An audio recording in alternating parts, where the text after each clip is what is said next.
And we're live. Welcome everybody to BigGunner81 Live, presented by Applied Arsenal Finishes and Gunworks, Eggleston Munitions. You can check out egglestonmunitions.com. If you're a reloader, definitely want to stop by and check them out. Got some great economical pricing on some projectiles for you. Also, we're also want to mention Splinter Precision. They make some really nice barrels for AR-15s, and also now some Glock components such as the barrels and slides and so forth, and really good people to deal with, of course. Excuse me. Also the Range 35 and the Trace Armory Group as well. You can check out Trace Armory Group. I think I messed up their website, so I'm not even going to go into it, but I'll put a link in the description below the video as well for y'all to visit them. So happy Halloween, everybody out there watching.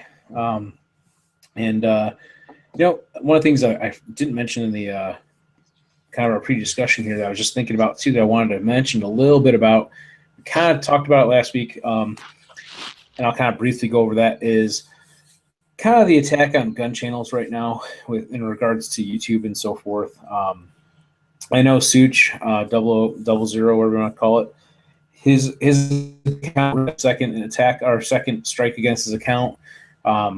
With YouTube, basically what happens is you get a first strike, you lose your ability to do live streaming on that channel, and they put you kind of like in a timer of like, I want to say it was 3 months. I got one of those strikes against my channel. That's why we're also running this through a secondary backup channel, which is the BigGunner81 Live channel that we just started. I don't know who's got dogs out there before I mute your mics.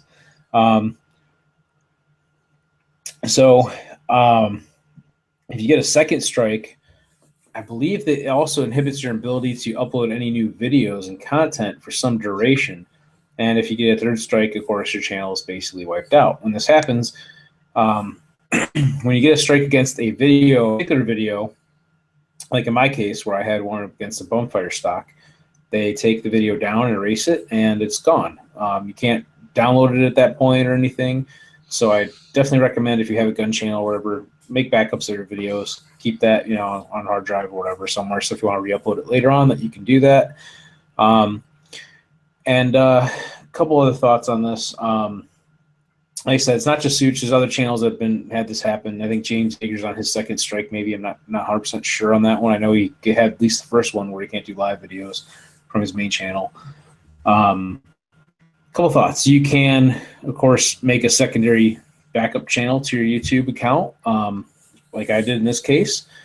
But the downside of that is, of course, your viewership and everything on your main channel may not all of a sudden follow over to that new channel, because it takes some time for people to realize, hey, this is what happened, this is where you can watch this video at, and so forth. There's also other social media sites and so forth to look at. You know, and I'm not going to say don't watch YouTube videos, because that's not the case. I like YouTube for the most part, and it may not really be YouTube's fault necessarily that this stuff is happening. It's more, you know, people are flagging it, and of course, you know, things are left to interpretation and whatnot. And people who are non-gun people are probably reviewing this content and having to make a decision with the sense of maybe erring on the side of caution, I guess, if you want to call it that. You know, trying to do what's in the best interest of everybody and whatnot. And you know, they may just be ignorant to what we're actually trying to portray. I don't know. Who knows? But I can tell you there's a lot of gun channels now popping up on a site called VidMe. It's like vid.me. That's kind of interesting place to see. Of course, there's Full30, but Full30 is an invitation-only type site. So you're only really seeing right now the elite, you know, YouTube gun channels on that site and so forth. But yeah, it's not a great time for content creators in that sense, with respect to being able to, you know, share gun-related content. There's a lot of people just kind of, you know, putting it down because they see what has happened in, you know, through the media and so forth, and with different you know, horrific acts and so forth, and kind of just wanting to blanketly blame all gun owners and things like that, which, you know, really shouldn't be the case. But people need somebody to point the finger at. Does anybody even know? Like, I've been seeing this. I mean, I sit behind my computer all day for work anyway. Does anybody even know? So I get the bump fire thing. Okay, at least you can trace that back to some sort of political issue that's going on to draw attention to videos like that. I understand that, but Right. guys like Such, love his channel, your channel, all these other channels that seemingly don't like, you cannot trace that line of effort, whatever you want to call it. Yeah, you can't say like, okay, this video was flagged because this is what happened in current events. In other words, right? Or you're showing somebody how to do a bump fire without the stock. You know, right. There's no correlation to a sensitive issue that's causing these strikes. I think that's my biggest issue with it. Which, by the way, before we go too much into our conversation, I want to introduce everybody. Kind of didn't want to skip over that because we got a couple new faces in the crowd here with us. I'm going to kind of go across the board here. Of course, we got Corey from Southern Style Beards. Welcome, Corey. Hey, guys. Thanks for hanging out with us. Always. And we've got Kent, and I'm sorry, I'm going to mess up the name of your training company. I'm going to let you go ahead and introduce yourself, Kent. I'm Kent Howard with Creed Mountain Defense. We're a little training company up here in Vermont. Awesome. So welcome, Kent. Thanks for joining us. We're going to talk a little bit with you a little bit later on about your company and what kind of stuff that you offer and everything as well. And Patrick and is with us as well here. And you're also from Chi-Town Tactical, is that right? Correct. Okay. We'll kind of find out a little bit about what they do and everything as well here as we kind of go on through our conversation. And, of course, we got TJ, the lead slinging ginger with us from Instagram. Welcome. Thanks for having me. It's kind of I know we're going to talk a little bit about training and stuff here.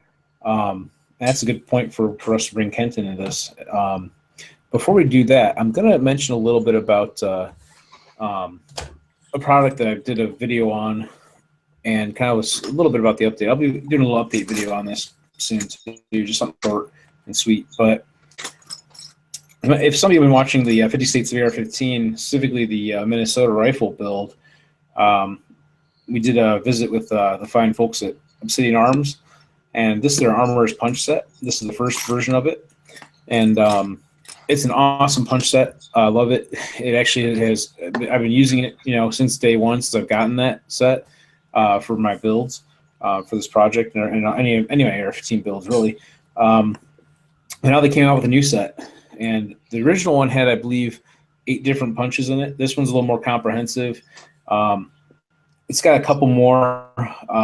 It's got a different starter punch in it, a additional roll pin punch, and then I want to say also a takedown pin punch and a trigger pin guide as well. I love the way that they package these. It makes it really nice. We were talking about it off air too, by the way. If you're going to a class or traveling and stuff, these are nice too. Because they're compact and you kind of put everything all into it.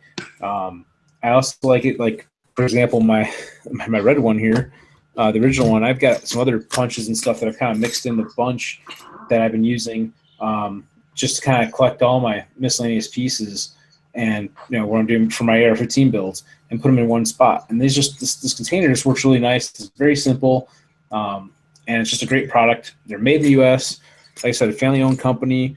And they carry a lifetime warranty as well. Even the small little tiny, pin punch, for doing like your gas block, roll pins and whatnot. Those you can tend to break them because they're thin. I think actually I bent one of them a little bit and I was able to bend it back and it hasn't broken yet. And I put some impact on that, with the hammer, wrapped on a bunch more, and it hasn't failed yet. But when it does, they'll stand behind it and replace it, which is pretty awesome. Also, I've been talking about a couple of upcoming videos, and I'll be working on that this past weekend, but I'm feeling that well, so I didn't get a chance to kind of start doing some filming. But I talked about in the past on my AR-10 build that I've kind of been doing, and that kind of got shelved for a little while, just to kind of give a little summary where we were at in the build. Basically, I was looking to finish it out with a different handguard. Needed a gas block, gas tube, and a charging handle, and of course I still need to look for some type of optic to put on it in the end. But just to get it built, those are the key components I was looking for. The handguard that I had was from eventually going to use a matching upper receiver. But the difference was with AR-10s, they're different than AR-15s, of course, like in the sense that there isn't like a mil spec for them. You know, there's an Armalite version, and there's a DPMS kind of version, and companies that kind of do their own in-between type specs and whatnot. So there's a DPMS patterned high and low rail height for your handguards and for your upper receivers. But there's also an extra high. Well, originally we were going to build it with an extra high because Spinta actually has an extra high handguard and upper receiver. Well, I ultimately ended up deciding to go with an Aero Precision upper and lower, which is a different, I think DPMS high is their height. So the handguard was just like way too high for the rail height. So I was looking for something different, a replacement, plus the 20-inch barrel, I really wanted a longer handguard for it. Now you may remember I did a video, some of you might have seen this, on how to install a free-floating handguard, and I was using the DR Guns handguard here, which is I believe it's a 15-inch, remember right? Handguard, free-floating, really nice. Doesn't require any indexing of the gas tube or any shimming or anything like that to install it. Really nice setup, rigid, lightweight, just feels really nice to hold it. And well, I was waiting to see if they'd come out with a 308 style handguard, and sure enough they did. And this is actually an 18-inch handguard, and this will be awesome to go along with the 20-inch barrel that we're using for this build. Also, kind of note this too, you can see the holes in between the rails. It's kind of cut down on some of the weights. It's not very heavy, even all things considered how long it is and how beefy and rigid it is. Really nice build quality on their handguards. Also kind of neat, you might not be able to see this on camera, but you can kind of see it's shinier right there on the threads. Looks like they use like a metal insert that's threaded into the handguard as well, so you're not going to strip out the screws and whatnot when you're installing them, which is a great idea. Also has these indexing like tabs on it that the AR-15 style does. Now, one thing I'll talk about this in the video when I go to actually do the installation on it, but just a quick little dry run test fit out of the box, you know, because I was curious. With the Aero Precision upper receiver, the width where these tabs end up is basically the upper receiver is just a little bit too wide, or these two tabs are a little bit too close together, I guess. You could put it either way. That's one of the kind of things you'll find with the AR-10 from what I'm learning with it. Like I said before about the specs and everything being there isn't a mil spec, so there's not like a guideline for every company. It's just kind of like a rough guideline based off, like I said, the DPMS build and so forth. But basically, some of these things have to be hand fitted when you're doing custom builds.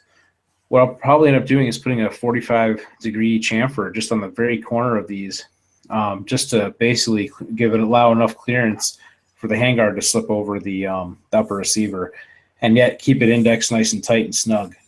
Which is better than having a loose fitting, setup. I'd rather have it tight where I can, hand fit it versus something that has a lot of slop. Like if I've slipped this right over and it kind of clunked back and forth before I tighten it down, that wouldn't be as nice of a setup as where I can just, hand fit it by just taking away a very slight amount of material on each corner just to barely slide over the upper receiver. So I'm really excited about this. I love love the feels, love the design. It's going to be an awesome build, and I can't wait to do the video on it and show you all and get out to the range and actually test out the AR-10 finally. That's been sitting here waiting for some time to finish out.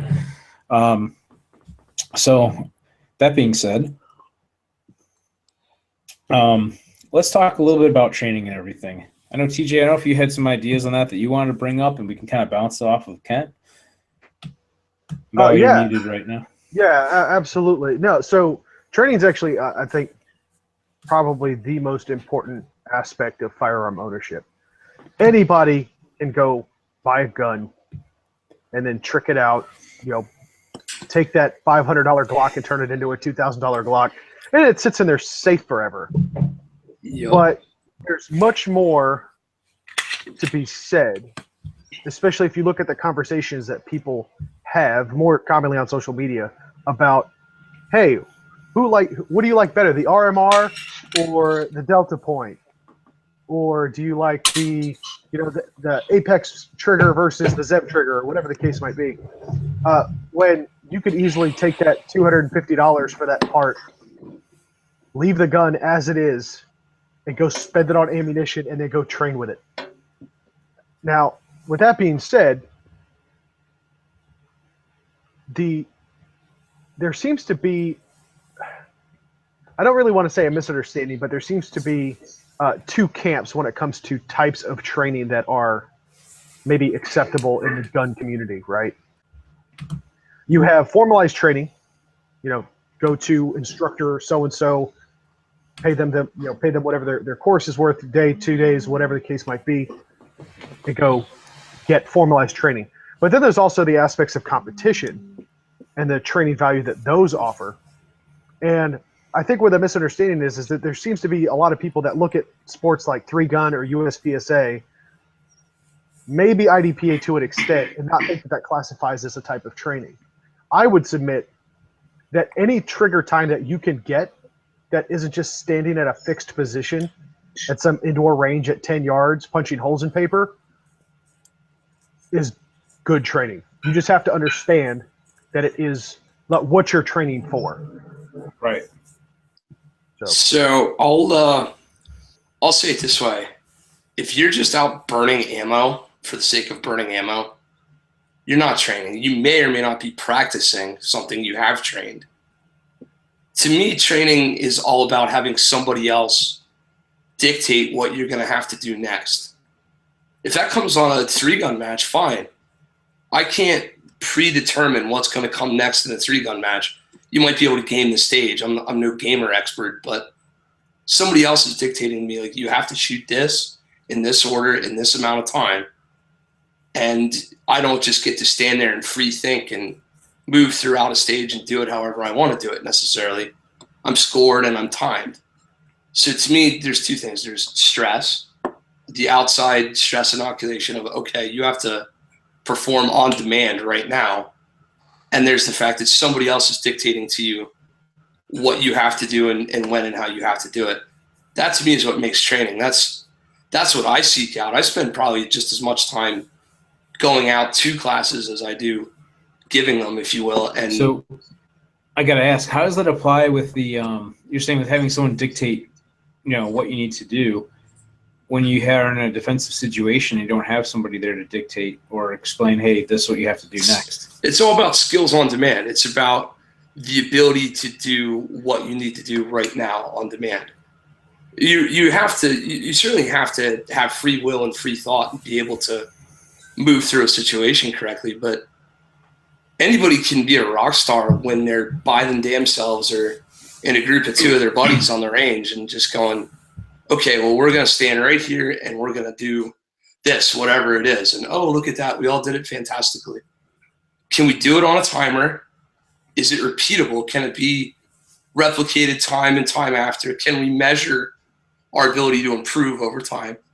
So if you take a 7-yard up drill, 2 rounds of the high center chest, if you're not doing that from concealment better, measurably better than you were, say, a year ago, then what have you benefited yourself by continuing to replicate that other than perhaps muscle memory?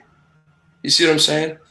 When somebody else is there, just like a coach in any other sport, it's easy to pat yourself on the back. It's a whole other thing to have coach tell you, no, go run that again. That wasn't what I wanted to see from you. I guess that's my point. No, I think that's an excellent point, and I agree with you wholeheartedly. Perhaps I should clarify that a lot of it depends on the student themselves. Oh yeah, absolutely. Right. Yeah. So a guy like me, ex-military, former defense contractor, I go to a competition. I compete 3-gun now, 2-gun, a couple other different sports. When I'm going through a stage, yeah, there's always that competition element where I'm trying to game it. How can I do this fastest?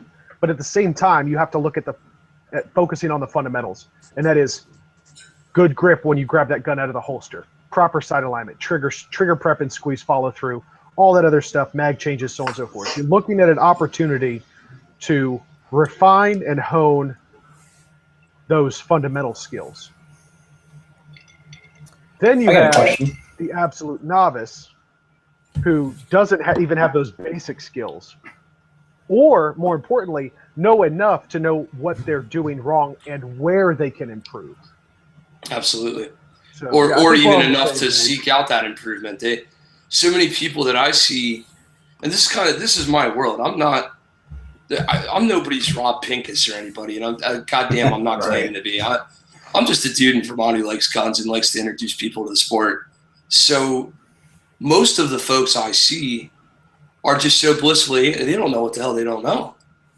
And that's kind of what spawned our little company here. I mean, it started with me taking buddies to the range, and everybody was like, "Oh, you shoot, you go train, that's cool. So do I." And I said, "Fantastic, let's go out together." And it just became imminently clear to me. I was like, "Holy shit, these people! Somebody's gonna put a round in their foot before the end of the day. This is frightening. We got to do something about this." So instead of being the commando guy, I thought, all right, I'll go seek out some training. I'll go get better and better, and I'll see where I might be a foul of some of this stuff. And years down the road, I thought, what, screw it. I'm liable for what's going to happen out here on private property. I might as well get insured and go get some certifications and do it. So, that's what we sought out to do. Nice. But yeah, people in general don't. Oftentimes, it doesn't seem like they're willing to admit that ownership of an object doesn't necessarily make them an expert. I mean, I own a color printer. There's one sitting right next to me. I'm no HP color printer expert. I just own one, and I can press a button. That doesn't make me an expert. So I got a question real quick too for you, TJ. So when it comes to competition and everything, because the whole competition versus the tactical aspect, when you're running through your stages, when you do mag changes, do you drop your mags or do you put them back in your mag carrier? I've always dropped mags. Yeah, because I've seen some. I've always dropped mags. You show me a real firefight, a real gunfight, where someone has actually consciously during that engagement retained their magazine while bullets are flying over their head. I don't know. That's why I'm asking. I've never been in one. So even in Iraq, Afghanistan, you see firefights break out all the time. In the heat of the moment, that mag is getting dropped.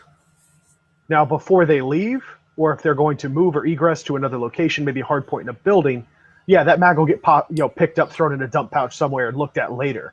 Gotcha. But that's the one thing that I disagree with IDPA, where, I get the cover aspect of it and having to shoot from cover, but when they'll shoot from cover and you'll see them do this number with their pistol, and they'll take the mag out and they'll retain the empty or near empty one in there and put it back in the pouch. No one's actually doing that shit.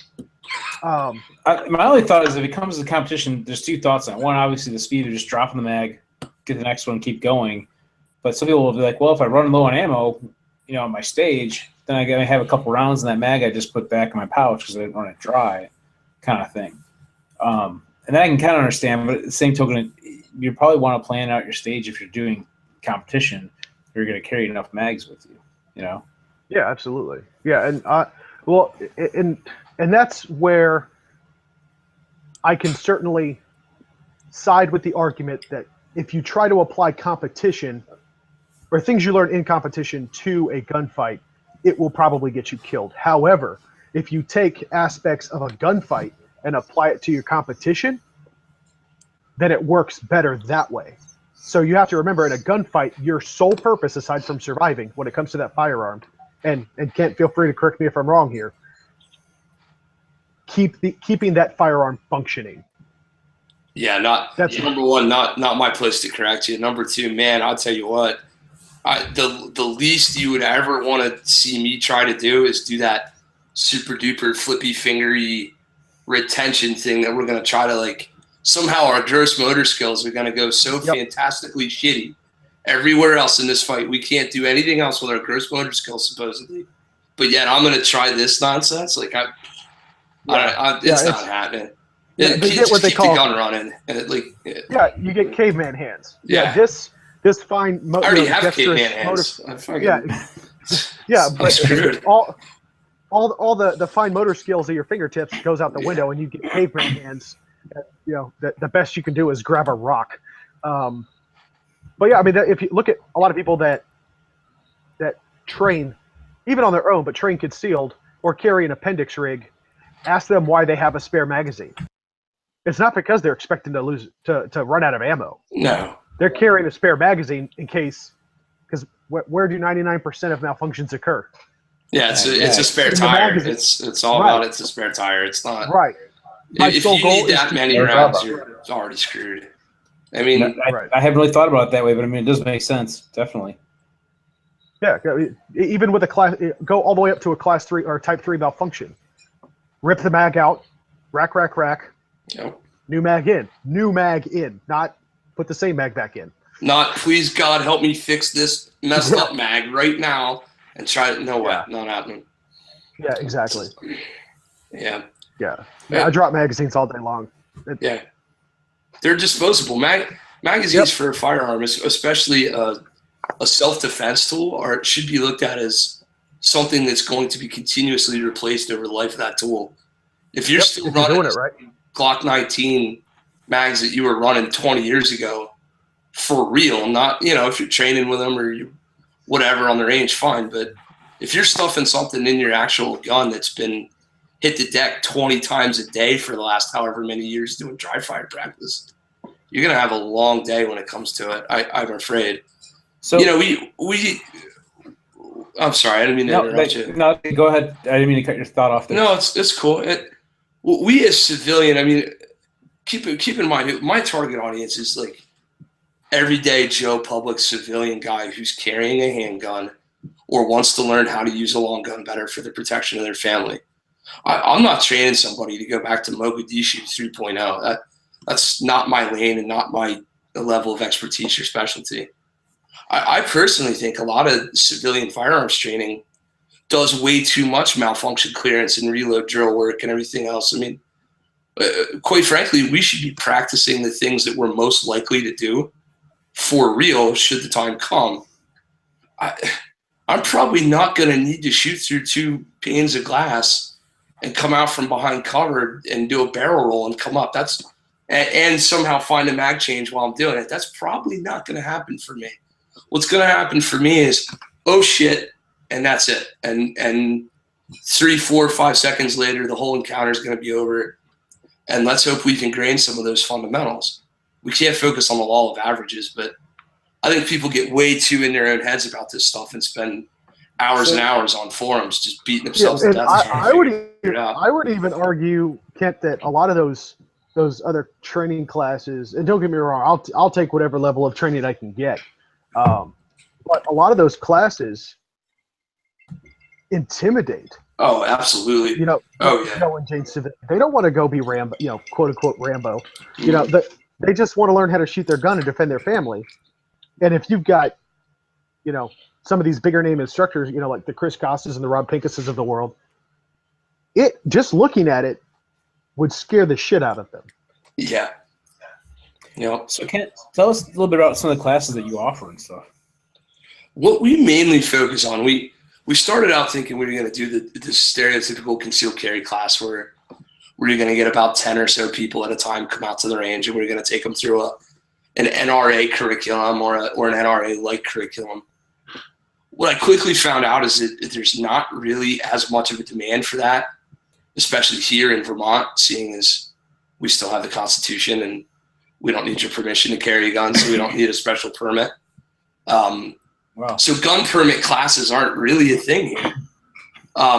What I get mostly is individuals or small groups, like, 2 or 3 family units, maybe a husband and wife, maybe a dad and a kid, or a lot of private individuals who, I have some relationships with some of the local retailers around here where somebody comes in and, their hand's shaking like this and they're going, I want to buy a gun today. And they're like, whoa. Like, bring it down. Let's get you in a class. Let's figure out what it is that you need, what it is you might be looking for before we just, throw you a Bursa 380 and say, God bless you. Not that there's anything wrong with Bursa 380s, but you get where I'm going with this. No, exactly. But But my Folks lifetime in- warranty. You're gonna need it. Oh man. No, but these people go out and they go to a retailer and they say, man, I really hope that I'm going to be able to operate this thing, and what does this button do, and what does this lever do, and what's this majiggy, and the guy or gal behind the counter goes, you know what, here's a business card, give these folks a call, they'll see if they can help you out. And that usually starts a relationship. And my honest to God hope is that, and it's happened in a few cases I know of, where I hope I'm the springing off point or the starting point for them they give me a little bit of money. I mean, I'm not getting rich off this anytime soon, believe me. And maybe they start their education with me, and maybe they do. We have the SIG Academy over here in New Hampshire, not too far away. Maybe they head over there, and maybe they seek out some other training, and maybe we light a spark for these people. So that's kind of what we focus on the most. I mean, sure, go ahead, Rick. I was say, hey Patrick, you're in New Hampshire, aren't you? Massachusetts. Massachusetts, okay. Even worse. Well, yeah. I've heard that. By the way, so since you're being kind of quiet, you want to tell us a little bit about what you do and stuff, or what Chi-Town Tactical is? Chi-Town Tactical is a business that we started about 5 years ago, between me and my partner, and we do mostly law enforcement sales, but we do a lot of civilian sales too. We're into pretty much everything but firearms. Any accessory, anything you could possibly imagine, 99% of it we can get our hands on. And we pride ourselves in the fact that we use everything we sell. So I can give you an honest opinion. We can offer an honest opinion on a product to a customer versus saying, hey, this is what the internet says. This is what we experienced in our term of using stuff, instead of, you see the reviews, no offense, Rick, but you see the reviews on YouTube, you see things, but that's only half the story. At least you're getting you're getting an idea from somebody that's actually taken it to the range, they've used it, they've beat on it. We try to break things. We try to give everybody an honest answer and an honest opinion and an honest price. That's awesome. It's not a business we're out to make a fortune on, kind of like Ken. We want to give the right kind of gear to people at a price everybody can afford it. Because as we all know, in the shooting world, you buy the cheap stuff, it's only as good as what you pay for. That's very true. I mean, spend the money, like you guys were talking about mags, buy factory mags, buy quality aftermarket mags, don't go cheap, because all it's going to do is bite you in the ass later. I've learned that. That's why my thermal mags that I bought during the potential mag ban of 2012 or whatever it was, I bought a few of those. They're cheap and they're available when nothing else was either of those two things. And they work. Well, thermals, I've had issues with them, but they're okay for, like, if I want to take them to the range, just kind of plink with them, whatever. Sure, you might have a jam here and there. So I don't want to bash them, but I don't like them. They're not that great. So I turned them into a couple of them into stands, basically. Sure. I turned them into rifle stands. It works. I don't know about you guys, but I'm a huge PMag fan or a Hex Mag fan. Oh yeah, one of the two. I like both of those. I also like the Men 2 mags myself as well. If you need metal mags, the ASC mags are really good right now. They're functioning really well. It's just, I mean, once again, it's what you pay for. I mean, the only bonus I can tell you personally, and from my end, is like the guys that shoot 3-gun, anybody that wants to mod their mags, the P-mags are the way to go, because everybody's making accessories for them right now. Oh, sure. You want to add like a, plus whatever, 5. Plus whatever. Extension. Actually, Nordic Components, if you really want to get crazy, I think they do a 20-round extension for a 3-gun. Wow. So you can actually make your 40-round mag into a 60, I think, if I'm correct. Dang. Yeah. The problem is getting those into a dump barrel. Yeah, exactly. Yeah, true. That's like I was just like my MK 1919 shotgun. They Tooth Armory. They're making like a 23 or 26 round mag. That's what I was just gonna hit on. Exactly. Yeah, try it, and it's like the biggest banana clip ever. If you want to call it that. I haven't gotten into those. They basically take two of the 10 round mags and put like an extension between them, sort of, and put them together, and it's crazy. But Imagine lugging that on your belt too for a spare. Yeah, you pretty much start the stage out with that one. That's why I look at it. You start out with the larger bag. I mean, I have one of those shotguns, like I said, so I'll have like 2 of the 10-round, shotgun, 12-gauge shotgun mags. You think about that, 10 shotgun shells, how much that weighs, and you put those on your belts, 2 of them, and plus whatever's in the shotgun. Yeah, but anyway, that's to get off topic, I guess, in a sense. Not that there's a strong topic, but no. The other big thing we do is we do a lot of the knife business too, believe it or not, lately. With all the new laws changing, the auto knives being available in certain states now, that's been pretty good for us. You guys carry Vulture Equipment Works too? We do. We actually do. Yeah. We're a stocking dealer for Vulture. I don't know if you guys have seen any of the newest stuff coming out, but they're actually coming out with their own Glock and an AR platform here in the near future. I have seen that. I've been following Instagram and everything. I wanted to go visit them when I was in Illinois not too long ago, but didn't get a chance to. I can tell you from personal experience, their oil cleaner and the new grease is phenomenal. Anybody that wants to try it, I strongly suggest it. But here's the one thing I could tell you guys about their grease that nobody else I know on the planet does. Everybody's complaining about grease. It's too thick and it freezes, right? We can all agree on that? Right.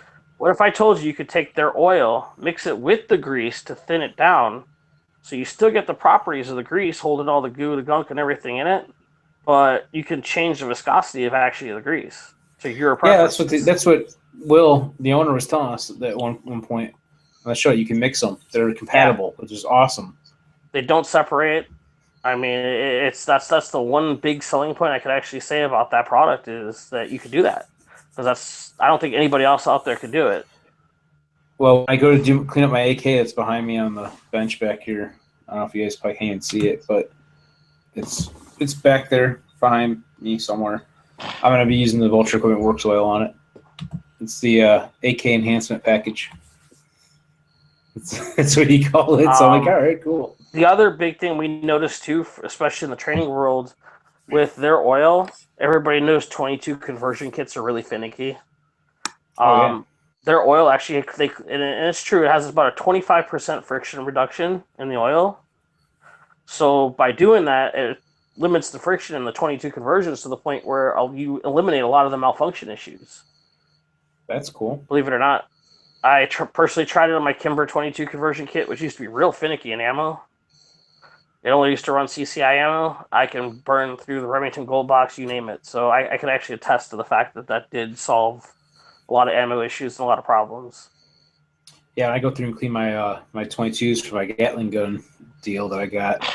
I got almost 1022 Gatling guns with Tactical Innovations kit. I got to do that. Use some of their oil on it. Still got to break that thing in. I had to make some adjustments since I went to the range with it once to test it out. But that's a whole other story for another day. Yeah. So that's pretty cool. So where do they find Chi-Town Tactical? Is it ChiTownTactical.com or what's the website? ChiTownTactical.com is the website. Anybody that needs anything, just contact us. If you don't see it on our website, odds are we carry it. It's a special order. We'll get it out to you. So don't be afraid to ask questions if we carry something. Don't be afraid to email us and get after it. We're also on Facebook too. We usually do a Facebook contest once a month. Awesome. So like us on Facebook.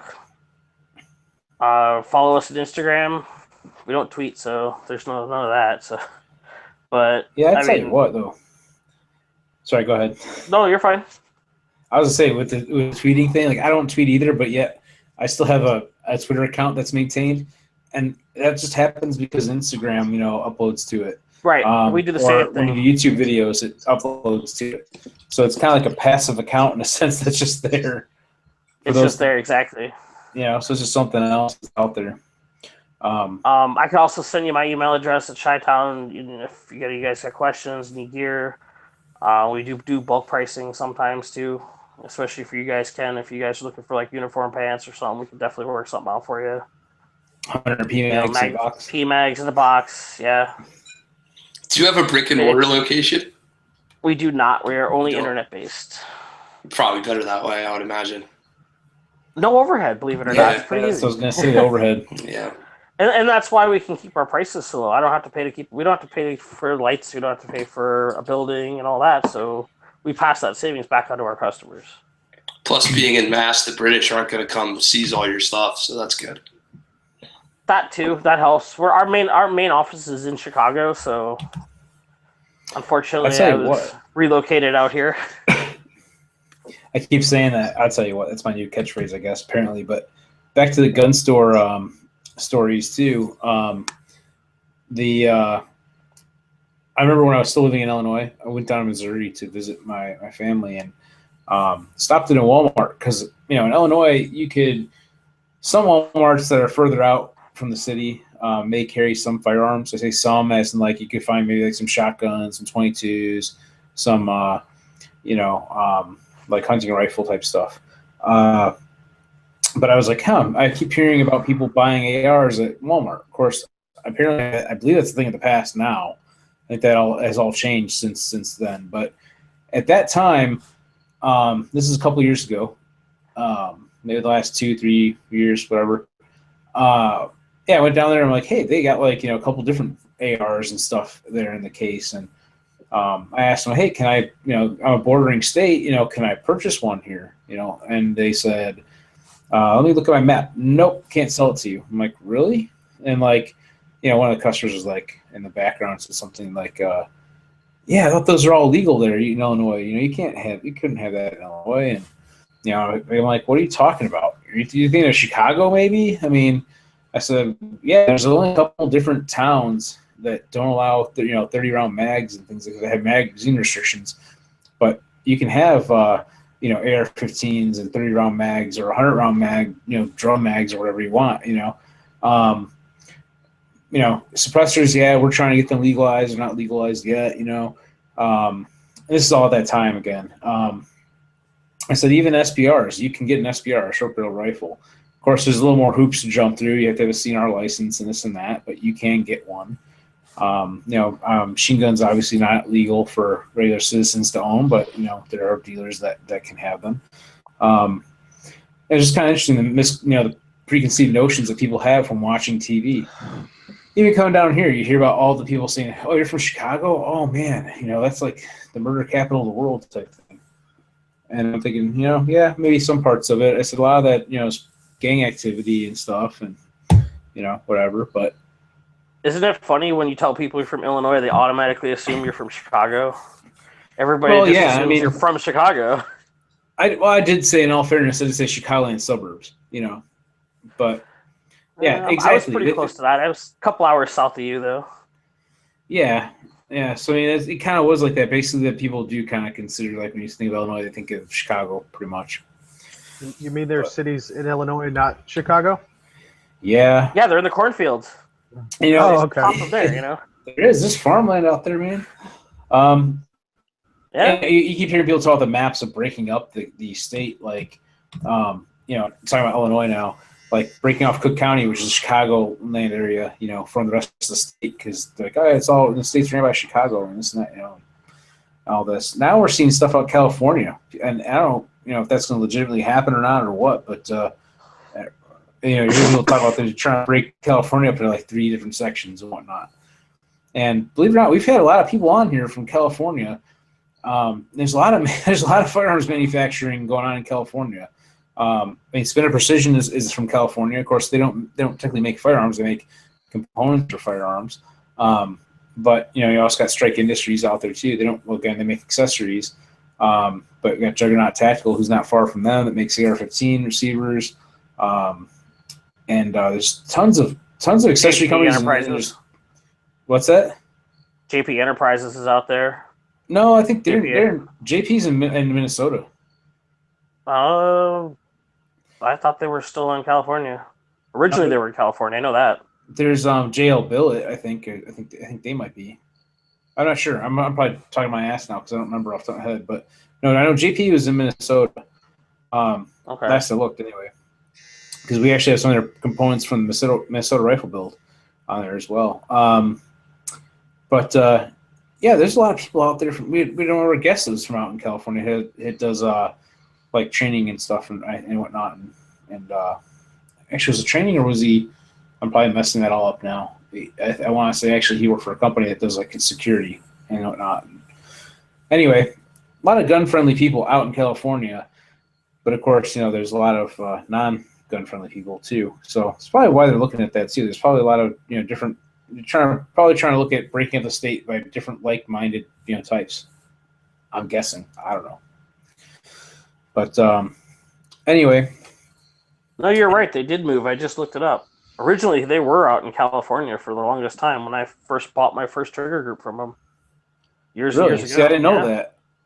I know he's got like a range or a training company or a ranch or something out west somewhere as well. I totally can't remember off the top of my head right now, but really nice people too, of course. Awesome guy. John Paul's is awesome to deal with. Oh yeah. Just regular salt to the earth guy and just super knowledgeable about all this stuff. I mean, yeah, super awesome. So many great people in this industry, and that's part of what I like to share with doing this. Doing what we're doing right now. I was talking with, I think it was, TJ. We had this conversation about, he said, "Oh yeah, it's your show." I'm like, "No, this is our show. This is for gun people who like guns and support the Second Amendment, and it's a way to kind of share different thoughts and ideas with everybody, and it is basically for all of us out there. It's not my show necessarily. I just host the channel, I guess, when I say that. But I want to share the people that are out there in the firearms community, those who support the Second Amendment, and also the people that are behind the companies and whatnot. There's so many great people in this, from the competitive side, the training side, the manufacturing side, just the regular end users like us that like, firearms. And it's a great, I don't want to say hobby, but it can be a hobby. It can, be a way of life, I guess, for many of us. Just so many different aspects to it. It's just a great culture, I guess, if you want to call it that even. So, and right now, the other thing I was going to mention too, with our transitional phase here with the whole YouTube thing, I'm going to upload this video onto the BigGunner81 channel. But for those of you watching it on there, when we do upload it, do a search for the BigGunner81 live channel. I'll try to see if I can find. I got to figure out what the exact link is to this channel now. We don't have a lot of subscribers on the BigGunner81 live channel because it's new. But when we do this live, you can actually chat in the side on YouTube and kind of ask questions and comments, that sort of thing. Of course, you can do that after it's been recorded and whatnot as well. So we have different options. It's kind of neat, how this all works, and gives everybody different ways of kind of listening and being part of the conversation that we have, every week and everything. So, Corey, what's going on in your world, man? I'm studying for 2 tests tomorrow in school, so I've got a long night ahead of me. But other than that, we're still trying to finalize this logo. I tell you, it's. I don't know how to do design work, but if I did, I'd probably be, pulling my hair out. I wouldn't have a beard. I went through that. I tell you, when I had, like, for those of you who know, I used to be an auto tech. Still have all the skills and whatnot, but and still do some of that kind of stuff. But I had a business of my own that I kind of ran on the side, out of the house kind of deal. And I was trying to come up with a logo for it. I had all these ideas in my head. I looked at a lot of things out there that other companies kind of use, and had some really good inspiration. But when it comes down to it, I'm not an artist. I'm not a digital artist. And so I really couldn't take what was in my mind and make it into something that was creative, that was catchy, and like a new logo. And of course, in many cases, it can be expensive to come up with a good logo that's unique to your business or your purpose. And I've been really blessed. Like this logo on top of my hat here, that's from our friend James Mason. He was nice enough. I was looking for ideas on logos, and trying to come up with something for this channel, actually, to fast forward into what we're doing now. And he said, you know, why don't you do something simple? He's like, just do a like kind of a specific font type deal. And he kind of put this together. I don't know how he did it and how he broke out the lettering and whatnot, but it looks awesome. I love it. It was just very creative, and man, the guy is so smart and talented. You know, I can't say enough good things about him. I think his company for marketing is like Skew and Hugh. He's out of I want to say the Atlanta, Georgia area. Does all types of marketing for different types of companies, and has done, you know, many things for firearms industry in the past as well. Real good guy to deal with. But yeah, that is a trick, definitely, Corey. Trying to find a logo so I can sympathize with that effort. I had the guy do a sketch as something I was thinking about, and then I got it, and I was like, let's see if you can come up with a way to go ahead and like freshen up what I already have. You know, see if we can't come up with something with the logo you guys see down there in the picture. So hopefully by the end of this weekend or the beginning of next, we got something else to look at. But I mean, it's always a blast to have all these guys on here. I know some people, you know, I see more than once. You know, some of them, you know, are new to me. You know, getting the perspective and the ideas from everybody else on how you're carrying, whether it's, you know, inside the waistband, you know, in different positions. I'm a bigger guy. I'm about 6'2", 300 pounds. I appendix carry with a Tier 1 AGIS concealment holster. It does have a spare mag carrier with it. Sometimes it is a little bit difficult trying to put the gun back in when you're doing your dry fires, but that's what the stomach's all about. You know what I'm saying? So, but you know, it's always fun to get everybody else's different aspects and perspectives on the way things probably should go. So also trying to instill that from what they know is teaching me. So it's always good to have people like Kent and TJ and Patrick on here, not only because they teach you, but they also have valuable information, like Patrick with his store online. You know, if you have something, you know, you can go and get it. Yeah, definitely. The other thing I was going to mention too, Corey, if you want to message me later, we use a company out of Pennsylvania that did some awesome artwork on our new T-shirts. Okay. That just came out. So if you're interested, I can get you in touch with those guys. They do really good design. Okay. And they're very reasonable to get logos and stuff done. Awesome. Cool. That's the thing. Like, art is just it is an art form. It really is. I mean, it's kind of a talent, and you got to find the artist that you like the best. I mean, for example, like not just with logos, but for well, when I was, you know, getting my Cerakote and stuff done for like my competition rifle and my American flag rifle and whatnot, you know, by our friend Brandon Haas from Applied Arsenal Finishes at Gunworks out in Waterman, Illinois. You know, I kind of like gave it to him, and I said, "This is what I'm looking to do with it. Kind of want to do a little bit like a Corvette type theme, maybe hash marks on one side. I definitely would like you to put your logo on it. You know, I want to show off your work and whatnot."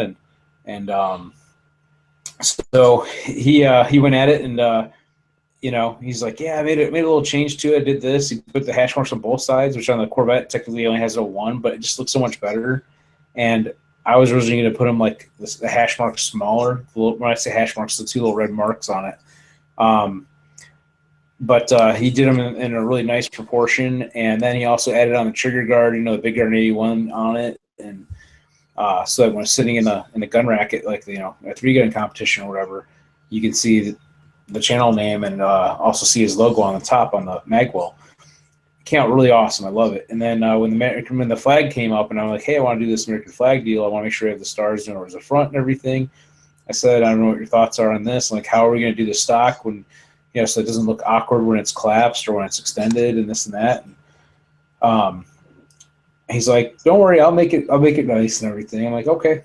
So it's in your hands. I trust your judgment on what you think worked best, and I just, you know, I know you're just going to do an awesome job with it. It's all it's all there is to it, and it came out beautiful. He actually put 50 stars, and Ellen is it's a lower cost handguard from GunTech. It's their Airlight series because we're trying to keep the weight down on this build because we're doing a his and her rifle build, and I wanted it to be a really lightweight rifle for Laura. And he was able to get all 50 of those kind of in the pattern onto this handguard, which is very skeletonized out, I guess, for lack of a better term. And even the blue he had chosen is kind of like a dark grayish type blue that's really more true to what the flag would be in a sense. And I actually, so the artwork is a thing. You got to find an artist that you like their work. And, when it comes to either what's a logo or something that you want designed for your use, my opinion is I find it best just to say to the artist, hey, go ahead and, just go with what you think is going to work, let them have their own little creativity to it, not, totally dictate, this is what it has to be. I might give a few guidelines and say, hey, this is what I'm kind of like to do. Otherwise, there's no base point for where to start from. But let them have their what's it called?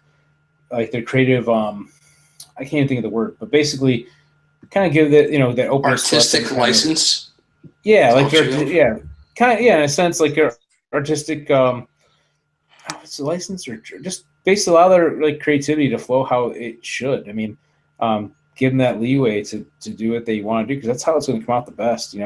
If you say this is exactly what I want, then you're going to be disappointed when it comes out because everybody's rendition is slightly different in their head how it's going to be, and you just leave it open-ended, and usually you'll be pretty surprised at how stuff comes out, especially if you like the artwork that you've seen previously. I mean, there's always been that case with art. You might not like something, might be totally hate it, whatever. But nice thing with whether it's a logo or having, Cerakote done, things like that. Yeah, it can be costly, but you can always have it redone too, of course. If you're not happy with the first one, you can do it again. Of course, with the logo, I will say the branding aspect of it, you start putting labels on your product, and next year you say, I don't like that logo. Well, people started learning that brand from that, and it's almost like starting all over again in a sense. Mm-hmm. Yeah. I did that when I started doing my side business. I had made up my own little cheesy logo with some cross flags. It was really a Corvette and auto repair and stuff, and it was a logo, but it was kind of like blah, and kind of made it myself. And then a young kid came along that was in the Corvette stuff, and he made a really awesome logo for me, very similar to the color scheme of my hat with the black, the white, and the red and everything, which it's kind of funny how it kind of follows along with me throughout the stuff that I've been doing. But anyway, just it was kind of like rebranding itself in a sense, but that was for a much better sense, of course. When you go from really cheesy logo to really awesome logo, it is some steps. It's kind of like the progression of things. But you still want to kind of tie in the basic essence of your logo when you do that. At least it's my opinion. Again, I'm not a marketing expert or guru or anything like that. But yeah, I know. I like to do those memes and GIFs and everything. So we've got some T-shirt ideas, and we've got some other ideas and things playing in, and it's pretty good. Like I said, Rick, Ed's a partner in a T-shirt company. Mm-hmm. So I mean, we've got leeways with T-shirts and stuff, and that's what we're looking at getting into now, to also have merchandise up on the site and maybe start something else with it. So that's awesome. In fact, yeah, that's something I'd like to do is to just offer it out there, like the hats and maybe some shirts and stuff down the road. Mm-hmm. Maybe start out with some giveaways with them, possibly. Yeah. Of course, this was a one-off type deal where I just picked up a flex fit hat off of Amazon. There's a local embroidery shop in the mall that I gave the logo to, and they were able to set it all up and do it. But when you do the one-offs, it can be really expensive to do it that way. So I'm looking at some options that you said about your friend Ed. We're talking with him some more and see what kind of options we can come up with. So we can offer that out to you guys out there if you want to wear some cool BigGunner81 stuff. Yeah, is what it is. Yeah, I know. With that, I believe, and he might have told you, and I might be wrong. So I know that it's all about keeping low inventory. That way when someone purchases a product, it automatically goes to you, which goes to them, which they get it out.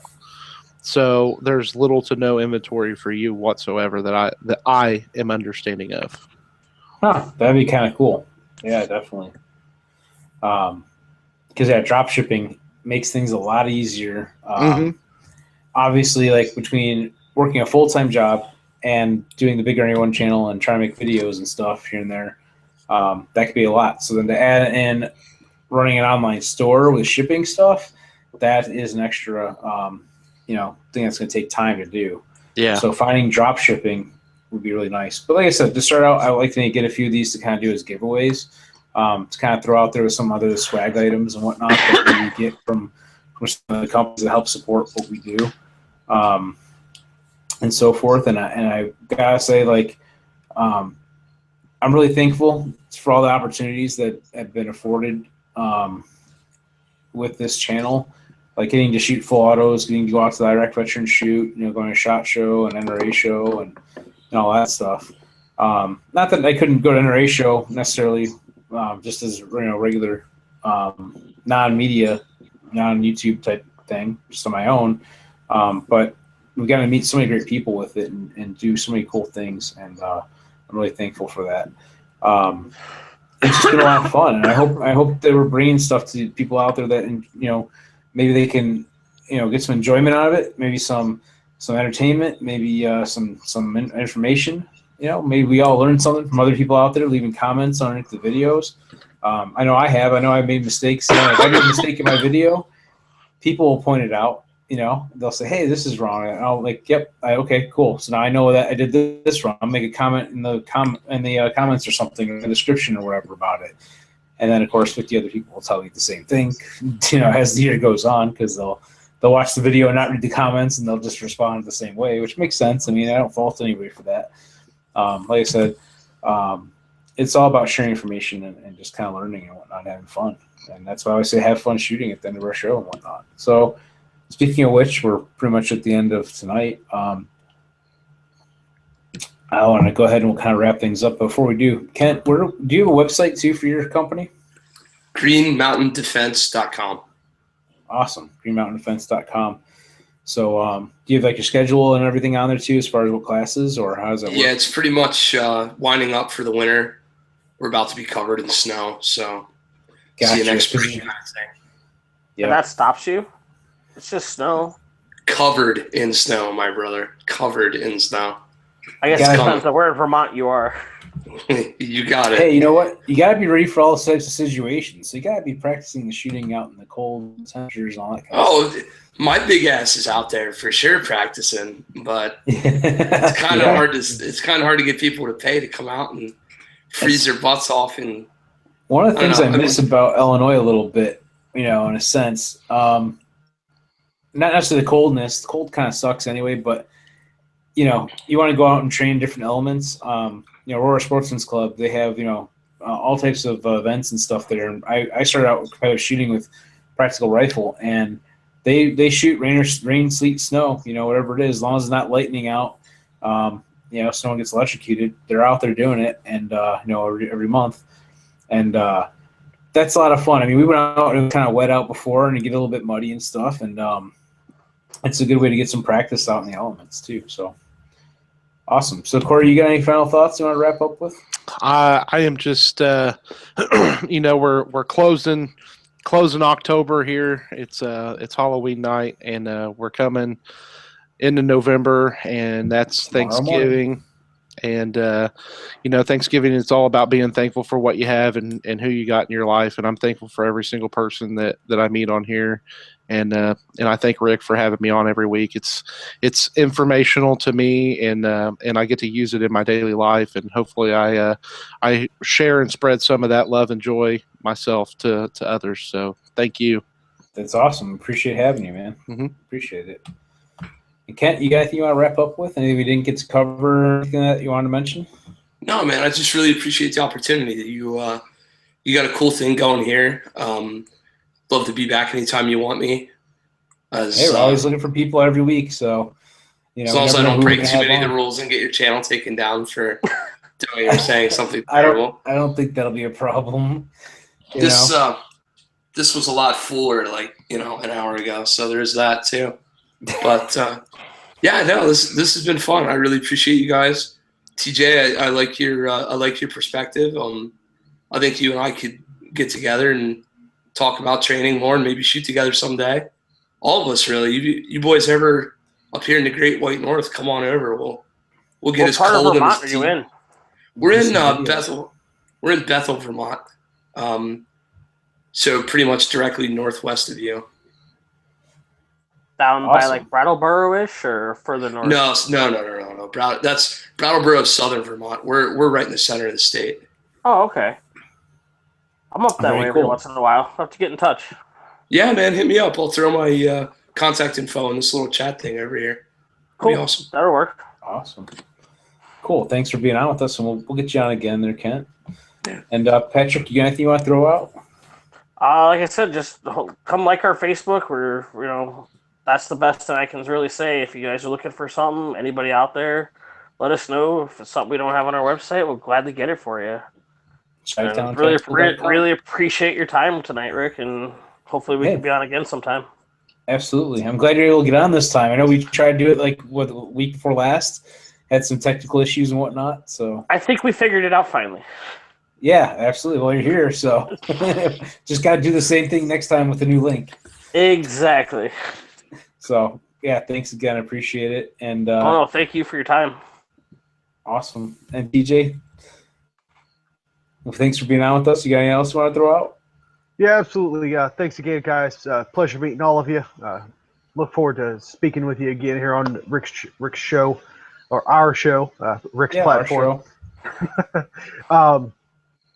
So just one thing to keep, one thing that's on my mind with regards to the whole YouTube throwing out the strikes against all these gun channels, and there's all this talk in the industry about, well, why don't we just, why don't we as, people on social media in the gun industry just pack up and move, go make our own thing, go, you got Full 30, you got all these other, venues that you can host that same content. I would say that we as, the pro-gun community, the approachable, friendly, fun-loving, ruggedly handsome, pro-gun community, we have a responsibility to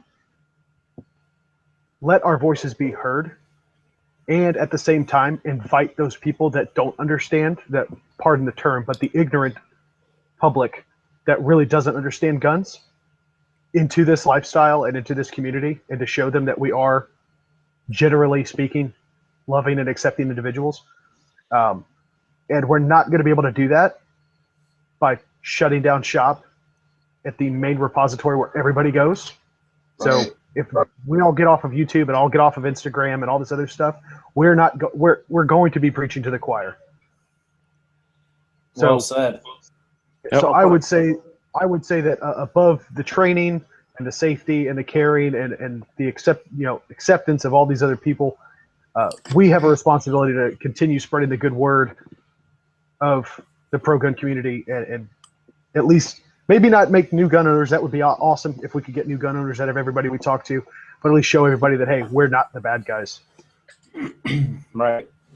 Exactly. I think that's pretty well said. And, to also add to the whole thing about people who even want to consider the option of running to different platforms and stuff, or creating your own platform.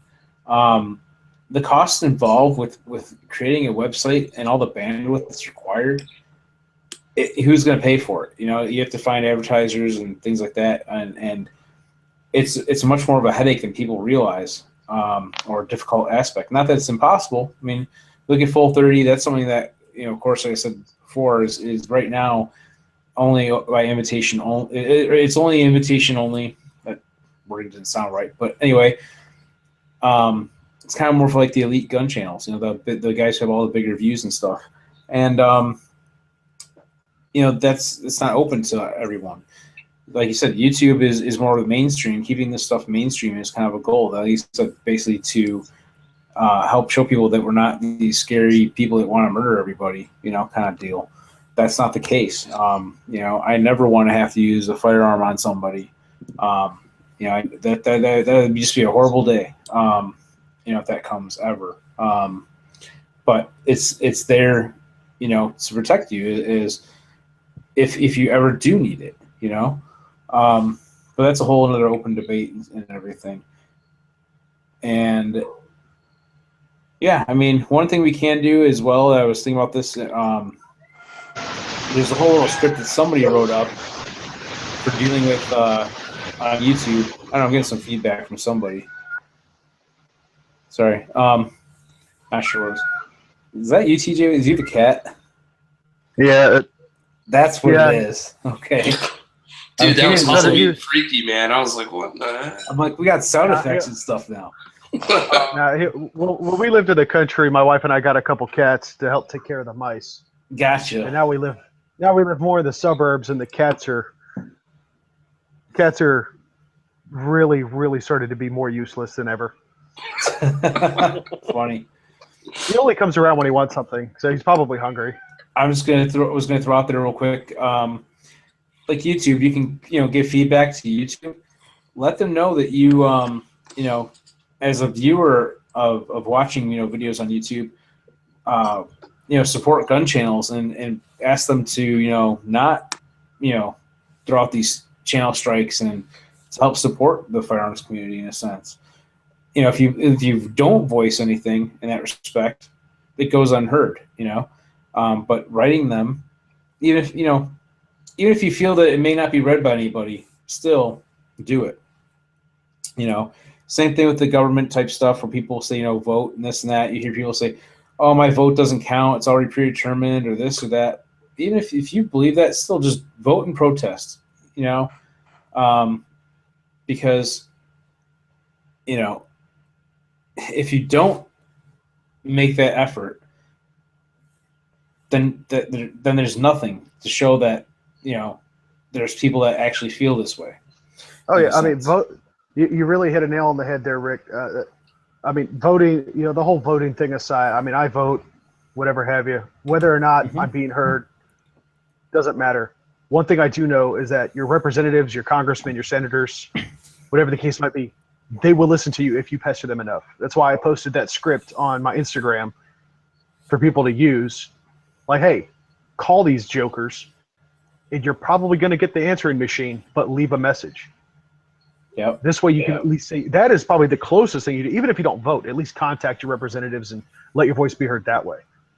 Because you might not be a voter now, but when you're trying to exact change and get things done, maybe you voting against that person the next election cycle that comes around and get them out of office is the thing that you end up getting to.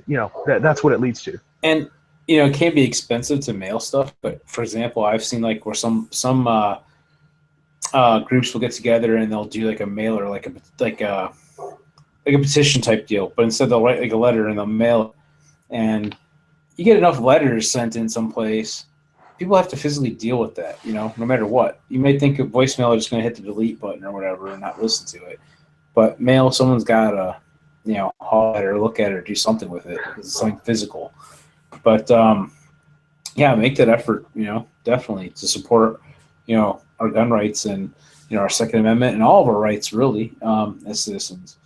So, anyway, I'm going to go ahead and wrap this up. Then I've rambled way past the 10 o'clock point, or Central Time, 11 Eastern. So anyway, I appreciate all you guys being on here tonight with us, and for everybody out there listening and watching, I appreciate that greatly. We all do. Keep up the good fight with this stuff, and as always, until next time, have fun shooting.